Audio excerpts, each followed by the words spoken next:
FLOUR ကို floor လို့ပဲအတန်ထွက်နေတော့မေလားဒါဆိုရင်အတန်ဘယ်လိုထွက်ကြမလဲFLOUR ရဲ့အတန်ထွက်က FLOWER နဲ့အတန်ထွက်တူတူပါပဲ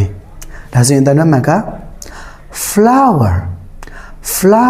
ပဲဖြစ်ပါတယ်ဒါဆိုနောက်တစ်ခုကြည့်လိုက်ကြစို့နော်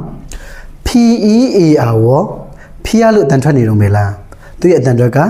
PAIR နဲ့အတန်ထွက်တူတူပါပဲဒါဆိုရင်အတန်ထွက်ဘယ်လိုထွက်ကြမလို့ pear ဒါဆိုနောက်ဆုံးစလုံးကြည့်လိုက်ကြစို့နော် HEAR ရောအတန်ထွက်ဘယ်လိုထွက်လဲသူရဲ့အတန်ထွက်က